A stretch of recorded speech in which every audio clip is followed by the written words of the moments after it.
출애굽 여정 계속해서 살펴보고 있는데요. 오늘 본문의 말씀은 출애굽기 2장 1절에서 2절까지의 말씀을 함께 하시겠습니다. 출애굽기 2장 1절에서 2절까지의 말씀입니다.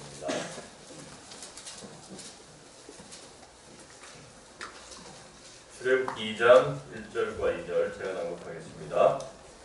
레위 족속 중 한 사람이 가서 레위 여자에게 장가 들었더니 그 여자가 잉태하여 아들을 낳아 그 준수함을 보고 그를 석 달을 숨겼더니. 오늘 함께 살펴볼 주제는 하나님의 일하시는 방법이라고 하는 제목으로 함께 말씀드리겠습니다. 하나님의 일하시는 방법에 대해서 좀 잘 아십니까?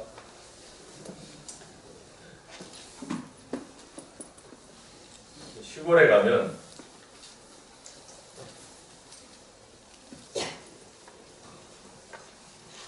사람을 불러다가 일을 시킬 때 아무나 부르지 않습니다. 똑같은 인건비를 주고 일을 시키는 거기 때문에 이왕이면 같은 값이면 일을 잘하는 사람을 부르죠. 그래서 이게 일을 잘하는 사람을 불러다가 시키는 것이 주인의 마음인데, 오늘 우리가 하나님의 일하시는 방법에 대해서 잘 안다라고 하는 것은 우리가 하나님의 일하심을 믿을 수 있느냐 없느냐를 판가름 짓는 굉장히 중요한 기준점이 되기 때문에 우리가 하나님의 일하시는 방법에 대해서 잘 이해할 필요가 있습니다. 우리가 지금 출애굽 여정에서 굉장히 비중 있게 등장하는 이제 사람이 한 명 있습니다. 누구죠? 예, 모세죠. 네, 감사합니다. 출애굽 여정에서 굉장히 비중 있게 등장하는 인물. 이 인물을 배제하고는 출애굽이 될 수 없는 인물이 바로 모세입니다. 모세는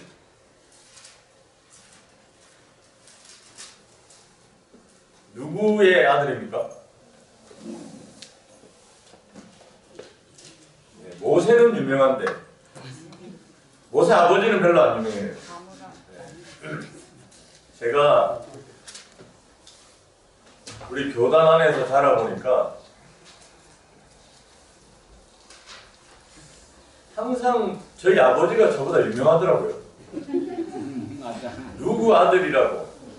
제가 나이 50이 되도록 누구 아들이라 그러면 그래서 제가 농담삼아 저희 아버지한테 언젠가는 김민 목사의 아버지로 소개될 날을 제가 만들어 드리겠습니다. 그 전에 가셨어요. 정길 급하셔가지고. 근데 이 모세, 그래서 제가 이 잠깐 모세의 부모들은 누군가를 좀 점검을 하겠습니다. 모세의 부모. 우리가 알기는 아는데 뭐 기억을 더듬으면 얘기는 할 수 있는데 모세의 부모들은 어떤 사람들인가? 아버지가 누구라고요? 예, 아므람. 아브라함하고 이름이 좀 비슷하지만 다릅니다. 아므람. 아버지부터 한번 보겠습니다. 아버지. 예. 레위의 아들들의 이름은 이렇습니다. 게르손, 고핫, 무라리. 근데 여러분, 레위는 누굽니까? 예. 오늘 우리 김윤태 선생님이, 여러분 긴장하십시오.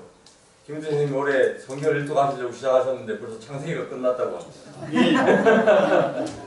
네, 그래서 이 성경을 읽으시고 난 다음에 이 야곱과 이스라엘에 대한 이해를 잘 하고 계시더라고요.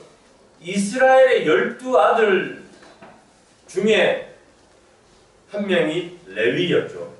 근데 그 레위의 아들 중에 게르손, 그 다음에 고핫, 무라리, 이 세 아들이, 계보를 잇는 아들이 있는데, 이 게르손의, 그러니까 보통 뭐 순서대로 이렇게 썼는데 아마 차남 고핫이라고 하는 사람을 제가 빨간 줄로 쳤기 때문에 레위의 아들 중에 고핫이라는 아들이 있었고요.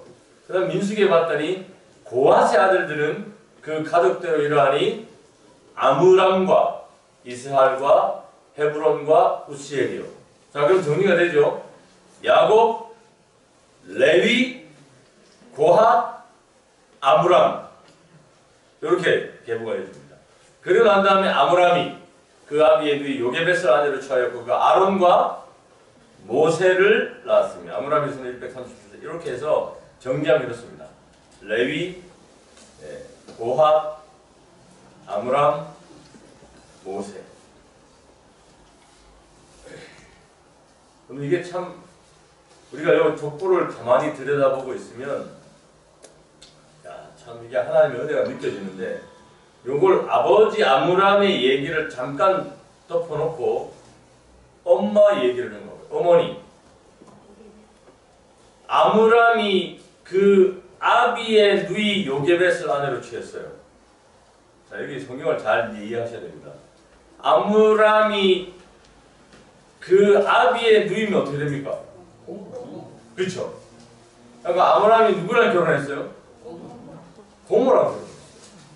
고모랑 결혼, 야, 그러면 나이 차이가 저거 아버지 이렇게 생각할 수도 있는데, 과거에는 생산이 일정 선에서 멈추기 전까지는 계속 했기 때문에 상당히 그 아므람의 아비가 누군지 기억나십니까?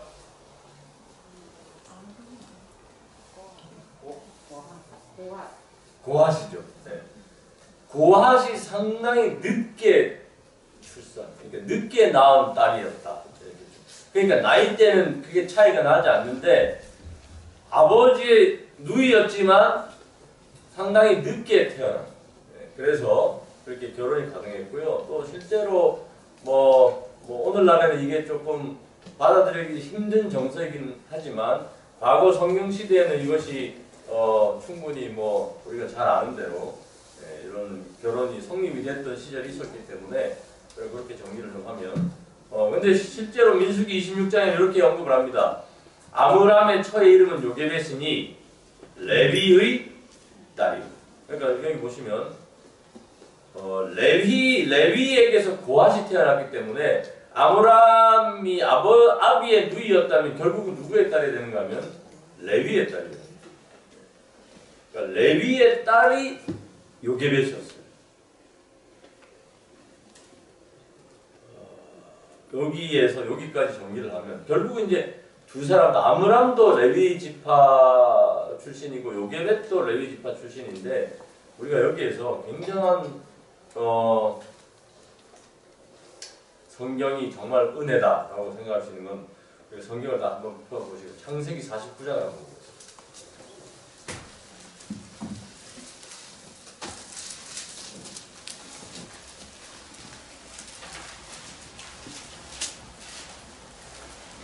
창세기 49장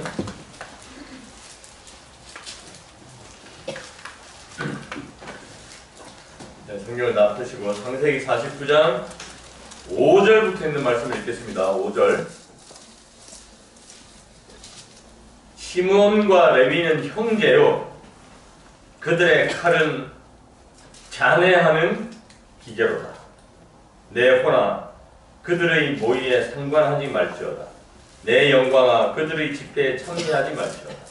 그들이 그 분노대로 사람을 죽이고 그 혈기대로 소의 발목 힘줄을 끊었음이로다. 그 노염이 혹독하니 저주를 받을 것이요 분기가 맹렬하니 저주를 받으리라. 내가 그들을 야곱 중에서 나누며 이스라엘 중에서 흩으리로다. 이게 야곱이 죽으면서 이렇게 자식들을 다 불러다 놓고 각 자손들마다 복을 주고 유언을 하는데 레위에게는 지금 뭘 하고 있어요? 저주를 하고 있어요. 그러니까 레위는 사실 과거에 이제 이렇게 저주받을 만한 역사적 사건이 있었죠. 무슨 사건이었습니까? 예? 문화 때문에. 네. 그렇죠. 그 잘 이렇게 조율을 해가지고 합의를 했는데 그 할례받고 한 3일째 되던 날 옛날에는 마취라는 게 없었지 않습니까? 그러니까 성인 남자들이 할례를 받고 죽겠다 하고 들어누워 있는데 가가지고 칼로 싸그리 다 죽여버렸어요. 싸그리 다. 그래서 이때부터 이 잔해하는 기계라고 하는 말이 야곱이 이거 진짜 악했다. 내 자식이지만 와 사람이 어떻게 이럴 수가 있나 이런 충격을 먹었나 봐요. 야곱이. 그래서 야, 그들의 모에는 참여하지 말라. 저주를 받을 것이다. 그런데 그 저주를 받을 것이다. 저주가 선고된 레위의 후손에서 누가 태어났습니까? 모세가 태어났습니다. 여기는 정말 놀라운 하나입니다. 레위의 자손들이 저주를 받았음에도 불구하고 결국은 모세 같은 위대한 하나님의 종이 태어났는데 이 모세의 이 위대함은 제가 봤을 땐 엄마의 위대함, 요게벳의 위대함. 그럼 삼손은 어떻게 했어요? 삼손은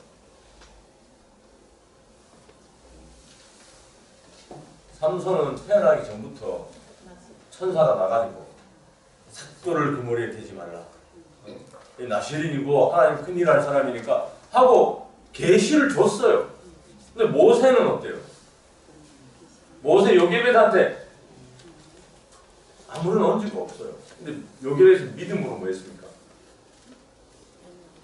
믿음으로 이 아이의 준수함을 보고 석 달을 숨겼어요. 그렇죠? 그러니까 이 어머니의 믿음이 한 민족의 운명을 바꾸었을 뿐만 아니라 한 나라의 운명을 바꾼 자. 저주받은 민족이었지만 모세 같은 위대한 하나님의 종이 나올 수 있게 만든. 그래서 여기에 정말 하나님의 놀라운. 그럼 그래서 과거의 죄에 얽매일 필요가 없습니다. 나는 과거에 죄를 너무 많이 이렇게 과거에 나를 얽매어서 한 발자국도 못 나가는 그런 역사를 만들 필요가 없는 게 레위의 후손에서 누가 태어났냐면 모세가 태어났어요. 작년에 내 허물 때문에 2023년도가 우리의 발목을 잡을 필요가 없어요. 원래 내 삶에도 모세 같은 하나님의 놀라운 기적이 출현할 수 있다라고 하는 사실을 믿으셔야 돼요. 그러니 출애굽이 희망적인 것은 시작부터가 이렇게 희망적이에요. 저주받고 도저히 이 레위 민족으로는 아무런 답이 없는 그런 상황이 정리가 되었음에도 불구하고 하나님은 어디서 시작하시는가 하면 그 레위 민족에게서 시작해요. 여러분 올 한 해 우리가 출애굽 여정을 시작하면서 내 가장 어두웠던 신앙에 정말 기도할 때마다 무릎 꿇을 때마다 이게 나를 발목을 잡고 나를 덮쳐가지고 옴짝달싹 못하게 만드는 그런 일이 있다 할지라도 믿음으로 뭐 하셔야 돼요? 내 삶에도 모세가 태어날 수 있다. 그런 희망적인 메시지를 벌써 요셉의 출생에부터 하고 있는 거예요. 야, 하나님이 그런 사람을 들어서 사용하시는 거죠. 그러니 여러분 올 한 해 희망을 가지시고 믿음을 가지시고 여러분도 요게벳처럼 믿음의 행위들을 넓혀가시게 되기를 간절히 바라겠습니다. 아멘. 그러면 운명이 바뀌는 거예요. 팔자가 바뀌는 거예요. 자, 그래서 이 하나님의 일하시는 방법에 대해서 제가 오늘 살펴봤는데 첫 번째, 하나님은 정한 때가 있으시다. 하나님의 때가 되었어요. 성경이 그 얘기를 다시 우리가 본문 출애굽기로 살짝 넘어가겠습니다. 출애굽기 2장으로 가셔가지고 보면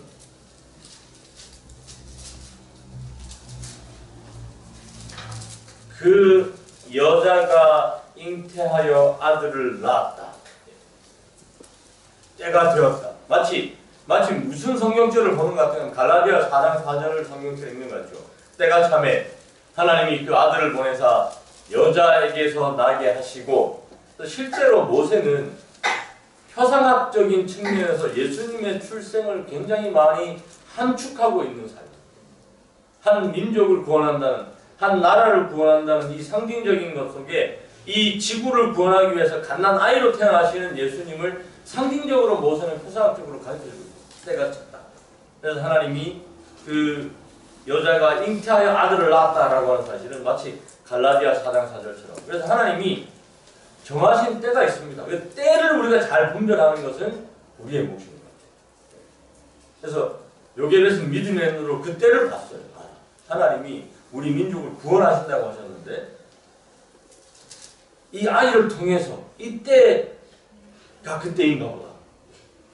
그러면 이 마지막 때에 하나님께서 우리 덕천교회를 사용하셔서 위대한 일을 행하실 텐데 그 때가 2023년도인가 보다. 맞습니까? 네. 네, 이 때를 분별하는 영적인 안목이 때가 되었습니다. 자다가 깰 때가 되었고요. 일어나 머리를 들 때가 되었고, 오시는 주의 재림을 위해서 우리가 힘을 합해서 만방의 큰 소리를 크게 외치라 아끼지 말라 할 때가 되었다. 이 때를 아는 사람들을 통해서 하나님께서 일하시고 역사하신다. 두 번째, 이 애굽의 거대한 왕국을 상대로 하나님의 일하시는 방법을 보니까 어떻게 일하세요?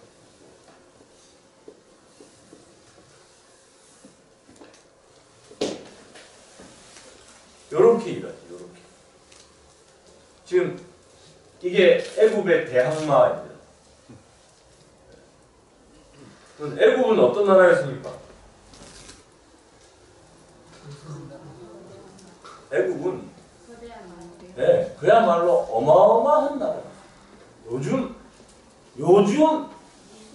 야, 이게 시대적으로 비교해도 비교 대상이 없을 만큼 애굽은 어마어마한 나라였습니다.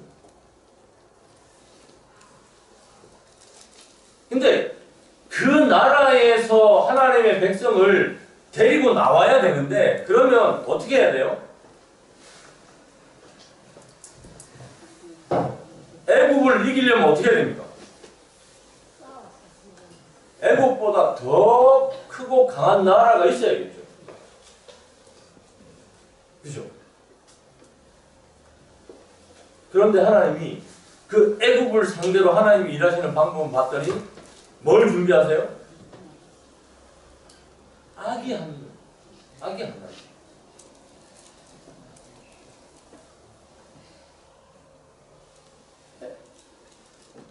애기! 하나님 뭐 애굽을 상대로 뭘 대단한 일을 하신 줄 알았더니 뚜껑 열고 딱 보더니 이러고 있어요. 그러면 뭘 하나님 뭐 어쩌시려고 이런, 그죠? 근데 하나님이 일하시는 방, 우리가 때로는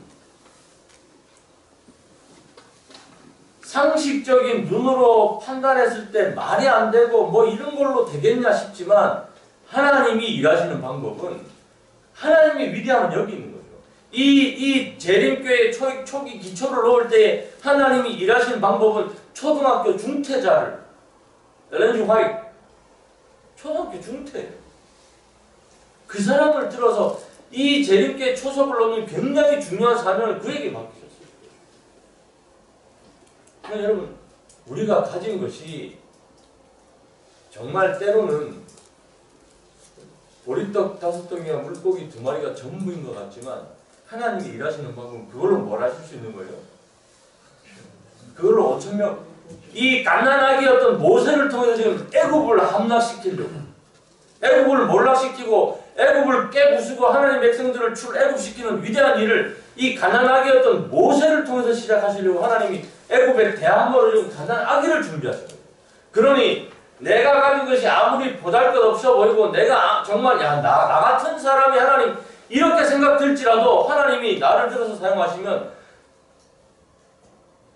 지구 역사상 가장 위대한 일을 누구를 통해서 하실 수 있는가 하면 나를 통해서 하실 수 있다라는 얘기를 출애굽 여정이 하고 있습니다. 그러니 여러분, 제가 함부로 내 자신을 평가하시면 곤란합니다. 나는 하나님의 값으로, 하나님의 시선으로, 하나님의 입장에서 보면 모세보다 더 위대한 일을 할 수 있는 사람일 수 있다. 믿습니까? 아멘. 우리 송예식 집사님이 모세보다 더 위대한 일을 할 수 있다. 아멘. 그걸 믿으라고 지금 이 출애굽 이정을 하나님 지금 시작하시는 거예요. 모세 요람을 열어서 갓난아기를 보여주신 이 얘기를 기록하신 것은 하나님이 우리 성관식 집사님을 통해서도 위대한 하늘의 일을 행하실 수 있다. 이 얘기를 하시는 거예요. 그러니까 제가 우리 김일두 선생님, 김일두 선생님을 통해서도 덕창교회 30년 역사의 가장 위대한 일을 행하실 수 있다. 그 사실을 믿는 거예요. 그게 하나님의 일하심이에요. 우리가 대단해서가 아니라 하나님이 우리를 하나님의 손에 딱 들어서 사용하시기만 하면, 그 순간이 되면 우리도 모세처럼 가장 위대한 일을 행하실 수 있는 하나님의 종이 될 수 있다. 그걸 우리가 믿는 사람이죠. 그러니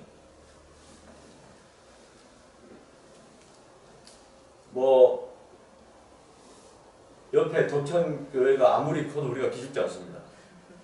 그죠? 네. 교인이 아무리 포도원교회 교인이 아무리 많아도 우리가 포도원교회 앞에서 기죽지 않습니다. 야, 이거 유튜브에 가면 포도원교회에서 혼날래. 그걸 믿는 사람. 하나님이 이 모세 얘기를 시작하면서 왜 이 갓난아기 얘기를 시작하시는가? 우리 보고 용기를 얻어. 내가 비록 과거에 정말 보잘것없고 레위 같은 저주를 받은 그런 삶이 있을지라도 그 삶을 하나님이 무시하고 새로운 모세를 출현시키는 역사로 바꾸어 주시는 하나님의 능력. 보잘것없는 갓난아기를 통해서 애굽을 무찌르는 데 사용하시기 위한 하나님의 용병으로 키워내시는 이 하나님의 능력. 우리가 가진 것이 정말 보잘것없다 할지라도 그것이 하나님의 손에 들려진다면 하나님께서 얼마나 위대한 일을 행하실까, 우리가 그것을 가슴 설레면서 기대하면서 올 한 해를 살아가게 되기를 간절히 바라겠습니다. 아멘. 그 다음에 하나님이 일하시는 방법을 보니까 3명의 여인을 사용합니다. 하나님이 이 용병술, 하나님의 용병술은 정말 대단하십니다. 3명의 등장인물이 있습니다. 이 모세의 출생과 관련된 3명의 중요한 인물이 등장. 첫 번째는 누구였어요? 요게벳이 한 여인. 이 요게벳이 믿음의 눈으로 3개월 왕명을 거역하면서 자기 아들을 숨겨서 키웁니다. 미리암. 저는 이 성경을 보다가 미리암을 보고 깜짝 놀랐어요. 미리암이 제가 보니까 나이가 물론 모세하고 나이는 좀 차이가 나지만 아론하고 모세하고는 한 3, 4년 요 정도밖에 차이가 안 나거든요. 근데 미리암도 그래봐야 미리암이 모세가 태어났을 때 많지 않아요. 어린 아이였을 것 같아요.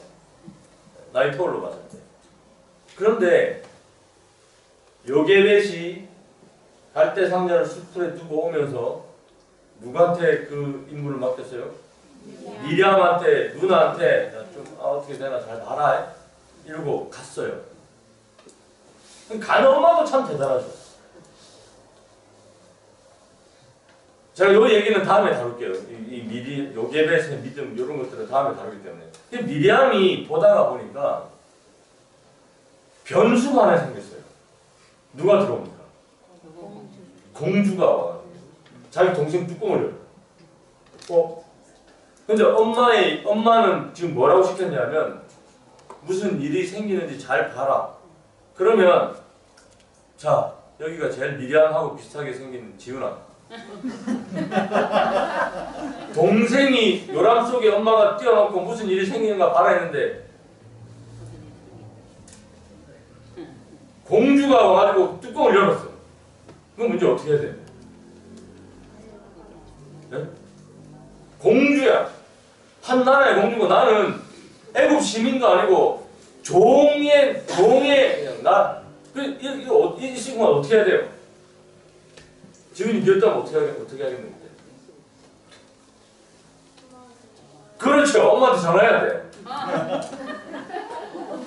근데 강가라서 이게 잘 안 터지네. 그럼 이제 엄마한테 달려요. 근데 미리암은 어떻게 했습니까? 공주한테 달려가가지고 뭘 제안합니까? 딱 봐도 공주가 날씬해. 애를 낳은 적이 없는 것 같아. 그래서 달려가지고 제가 젖먹이 유모를 구해다 드리면 이건 순전히 누구의 기지였는가 하면 미리암의 기지였어요. 미리암의 판단이었고 미리암의 선택이었고 미리암의 용기였습니다. 달려가가지고 제가 유모를 구해다 드리겠습니다. 근데 놀라운 사실은 그 꼬마가 얘기하는 걸 이 애굽의 공주가 야 내가 구할 수 있어. 네 돈 필요 없어. 이럴 수도 있는데 그 꼬마가 와서 얘기하니까 그래 그러면 가서 좀 구해와봐라. 그래서 이 극적인 만남이 성사가 되는 거예요. 엄마한테 달려가가지고 대박 사건. 그래서 당당하게 엄마를 공주 앞으로 모셔가지고 제가 유모를 구해왔어요. 그래서 모세가 자기 엄마 밑에 있을 거예요. 그리고 마지막 세 번째 이 주인공 애국 공주. 애국 공주가 참 그 순간에 분명히 알았어요. 애국 공주는 딱 요람의 뚜껑을 여는 순간 야 이게 히브리 사람들의 아이구나. 공주쯤 되면 밑에 하녀들한테 야 알아서 좀 어떻게 해라 하고 할 수 있어요. 근데 이때 이 공주가 야 내가 얘를 입양을 해야겠다. 나는 마음을 먹는 거. 정말 대단하죠. 이게 거기에다가 갈대상자를 띄운 엄마, 그걸 지켜보다가 애국 공주에게 유모를 구해줬다가 달려간 미리암, 그 모든 상황을 정리하고 난 다음에 내가 얘를 입양해야겠다라고 마음먹은 애국 공주, 이 정말 하나님의 놀라운 용병술, 그 막대한 애굽의 세력 앞에 하나님은 새 여인을 사용하셔서 하나님의 계획을 차근차근 진행시키시고 극적으로 모세를 어디다가 들여보내시는가 하면 애굽 왕궁으로 들여보내시는 이 하나님의 능력. 그래서 우리는 이 너무나 방법이 많으시고 너무나 경우의 수가 많으신 하나님의 능력을 우리가 뭐 하는 거예요? 믿는 거예요. 우리가 지금 출애굽 여정을 공부하면서 이 땅에 살 때 길이 다 막힌 것 같고 정말 보세요. 남자가 나가서 하수에 다 던져버리라 이런 명령 속에 아무런 희망도 없고 비전도 없는 이 이스라엘 백성들에게 하나님이 이런 길을 예비하시고 이런 용병술로 그 길을 위기를 모면해 주시는 하나님의 능력을 볼 때 오늘 우리가 신앙생활을 하면서 정말 나는 막다른 길이다 생각하는 순간에 뭘 떠올리라고요? 하나님이 오늘 내 삶에 누구를 준비하실 것이다. 미리암, 애굽 공주, 요게벳 같은 하나님의 일꾼들을 반드시 준비하실 것이다. 그걸 정말 내가 막다른 골목이라 생각할 때도 희망을 저버리지 말라고. 하나님은 또 다른 방법, 소위 플랜 B가 있다. 성경은 그 얘기를 합니다. 하나님은 언제나 계획이 있으십니다. 그래서 하나님께 구하기만 하면, 요청하기만 하면 새로운 길을 뚫어서 하나님 그 길을 인도하시는 분임을 여러분 굳게 믿으시기를 간절히 바랍니다. 아멘. 이 요셉을 건져 올렸던 애굽 공주, 이 사람 얘기를 잠깐만 하겠습니다. 등장을 했기 때문에 역사 공부를 아까 모세의 아버지 어머니 또 정리를 했기 때문에 이 모세의 새엄마, 애굽 공주도 좀 정리를 하겠습니다. 이 새엄마는 역사학자들이 요셉의 출생 시기와 애굽의 역사를 잘 대입해서 연구해 보니까 누구까지 거슬러 올라가는가 하면 이 하셉수트라고 하는 공주 얘기까지. 요 사람이 애굽을 물에서 건져 올린 애굽의 새엄마였다라고 이제 성경 역사를 정리했습니다. 그래서 요 하셉수트라고 하는 사람에 대해서 좀 정리하겠습니다. 실제로 하셉수트의 미라 형상인데요. 이분은 여자였는데 애굽의 5대 파라오였어요. 대단한 애굽 역사에 여러분 애굽의 여왕 하면 누구를 떠올리십니까? 클레오파트라를 떠올리시죠. 근데 애굽 사람들에게 애굽의 여왕 하면 하셉수트예요. 클레오파트라는 그냥 얼굴 좀 예뻐가지고 유명해졌지만 이 하셉수트는 애굽의 제5대 파라오로서 4대 파라오였던 투투모스 1세의 딸이었습니다. 근데 이 투투모스 1세가 애굽의 4대 파라오였는데 투투모스 1세가 참 아쉬운 거는 뭐냐면 아들이 없어요. 무남동료 외동딸이 이 하셉수트밖에 없는 거예요. 근데 이 파라오가 되고 난 다음에 역대 파라오들 중에 가장 오랜 통치 기간을 보냈어요. 22년, 20년 역사학자들마다 좀 다른데 어쨌든 20년 넘는 세월을 파라오로 지내면서 정말 좋은 정치를 해가지고 이 애굽 역사에서는 이 하셉수트는 정말 위대한 파라오였어요. 그런데 결국은 투투모스 1세가 아들이 없이 죽자 이복 동생이었던 그러니까 정실에게서 없었기 때문에 이복 동생이었던 투투모스 2세와 하셉수트가 결혼을 합니다. 결혼하는데 이 투투모스 2세는 건강이 별로 안 좋았어요. 건강이 별로 안 좋아요. 좀 있다가 또 죽습니다. 근데 그 건강이 별로 안 좋은 와중에 후궁을 한 명 건드려가지고 3세가 있었어요. 그러니까 그래서 후궁 중 한 여자가 낳은 투투모스 3세가 있었지만 이 파라오로 등극하기엔 너무 어렸어요.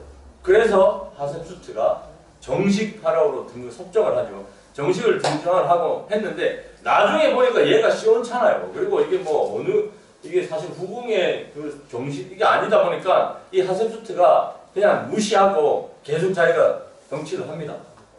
정치를 하는데 이 사람이 근데 애굽의 역사 유물을 뒤져보면은 하셉수트가 이렇게 위대하고 대단한 파라오였음에도 불구하고 별로 역사적 사실이 남아있는 게 없어요. 그래서 왜 이랬는가 봤더니 나중에 결국은 투투모스 3세가 이제 파라오가 제6대 파라오가 되거든요. 되고 보니까 괘씸해요. 누가 괘씸한가 하면 이 하셉수트가 괘씸해요. 그래서 의도적으로 역사 왜곡을 하고 남아있는 하셉수트에 관한 모든 기록을 다 말살을 해요. 다 없애버리고 지워버리고 그래서 사실은 이 하셉수트가 역사에서 상당히 이렇게 사라져버렸어요. 투투모스 3세 때문에. 근데 오늘날 이 하셉수트가 얼마나 대단한 사람인가 제가 단면만 보여드릴게요. 여기 이제 애굽에 가면 사실은 여기 중앙부에 있는 카르낙 신전이라고 하는 것이 정말 애굽에 가면 꼭 보셔야 되는 가장 오래된 신전 터죠. 발굴이 되어 있지만 그리고 여기 보면 memnon 거상이 있고 룩솔 공원에서 여기 이제 약간 왼쪽 위에 보면 왕가의 계곡이 있습니다.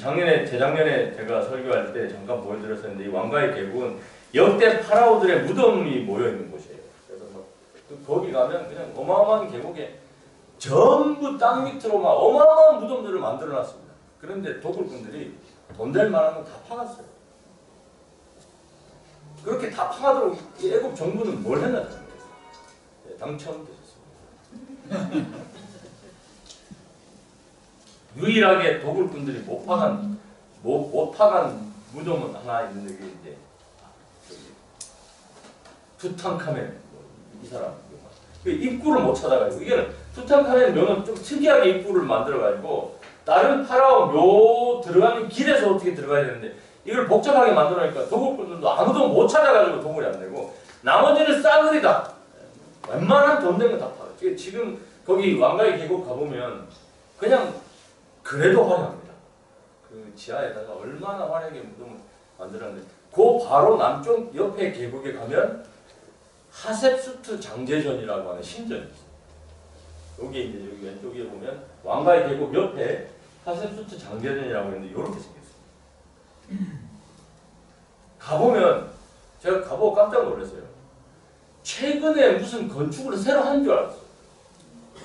근데 이게 최근에 뭘 새로 건축한 게 아니고 땅속에 파묻혀 있던 걸 모래를 털어내고 놨더니 저런 건축물이 어마어마한 건축물인데 하셉수트가 자기 통치 기간 동안에 8년에 걸쳐서 신전을 만들었어요. 내가 죽고 나면 나를 여기다 모셔라. 근데 이게 뭐 고고학자들에 의하면 이집트 나일강이 범람할 때에 저 경사진 저 밑에까지 배가 들어왔다고.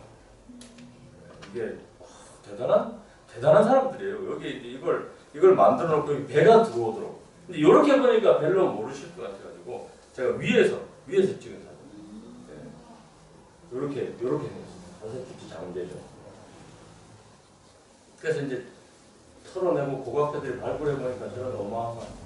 마치 가보면 최근에 뭐 여기 기념 뭘 하기 위해서 새로 건축을 한 듯이 깔끔한. 네, 왜 이렇게 깔끔한가 봤더니 이집트는 거의 겨울도 없고 비도 없고 한번 만들어 놓으면 풍화작용이 없습니다.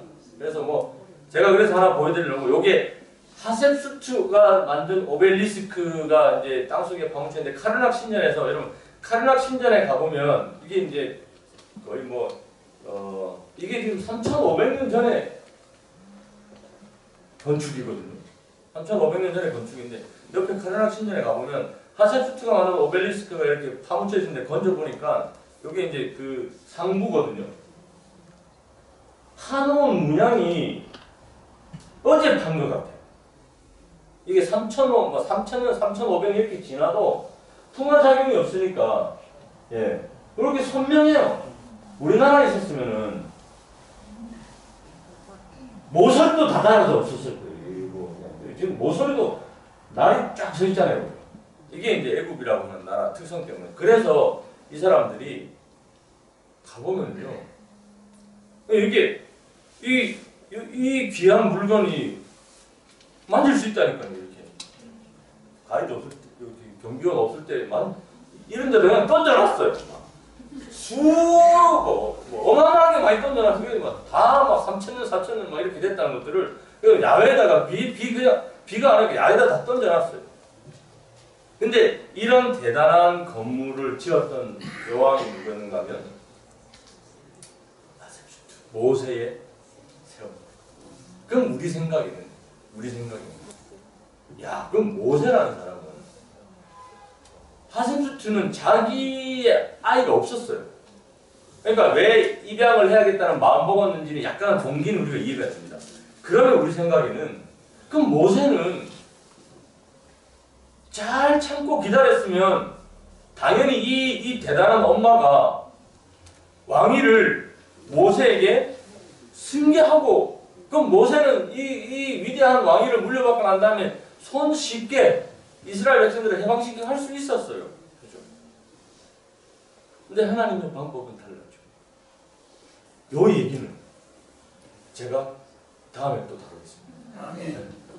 요 얘기는 이렇게 쉽고 좋은 방법인데 우리가 생각할 때는 야 무조건 이거지 라고 생각할 만한데 이렇게 하나님이 하시지 않고 다른 방법으로 하나님의 방법으로 일하셨는데 결국 오늘의 말씀을 좀 정리하면서 사단의 목적은 좌절되었다.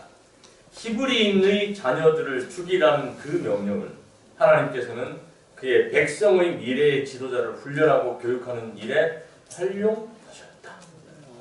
야, 이게 뭐 씨름이 그렇다 하더라고요. 씨름은 내 힘으로 하는 게 아니고 상대편의 힘을 잘 역이용해서 이기는.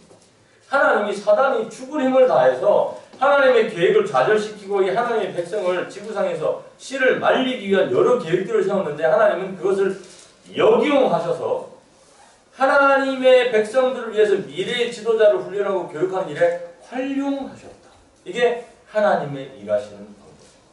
그러니 오늘 내 눈에 하나님의 이 뭔가 명쾌한 해답이 보이지 않는다고 해서 우리가 좌절할 필요가 없다는 거예요.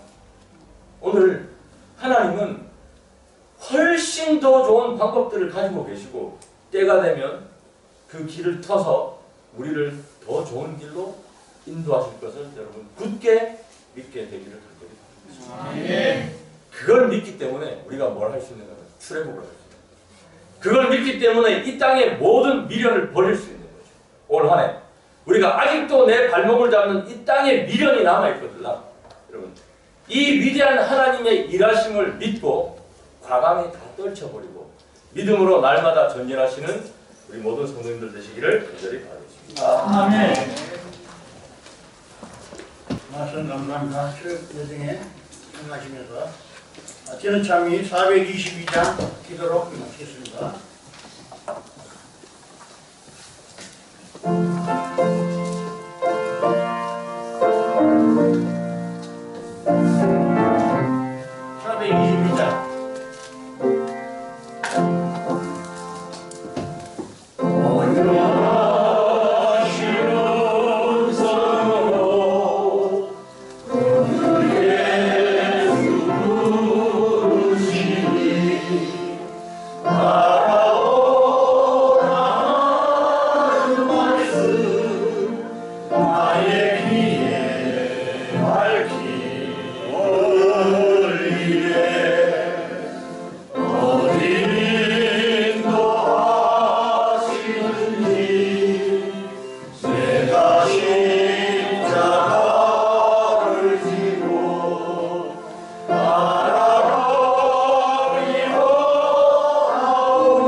감사하신 저희들의 아버지, 오늘 믿음의 눈으로 이 땅을 버리고 떠나서 하늘 가나안을 향해 가기로 결심한 우리 고개 숙인 사랑하는 독천교회 성도들을 허락해 주셔서 감사합니다. 아멘. 날마다의 하늘을 향한 전진이 멈추지 않도록 새 믿음과 새 힘을 허락하여 주시옵소서. 아멘. 우리가 가진 것이 정말 아무것도 아닌 것처럼 보일 때 그것을 가지고 하나님께서 얼마나 큰 일을 이루실 수 있는지를 기억해 하시고 한순간도 좌절하거나 낙담하지 않도록 아버지 저희를 도와주시옵소서. 아멘. 가장 절망적인 그 자리에서 가장 화려하고 아름다운 꽃을 피우시는 우리 하나님의 놀라우신 사랑과 능력을 오늘 저녁 다시 한번 말씀을 통하여 확인하였사오니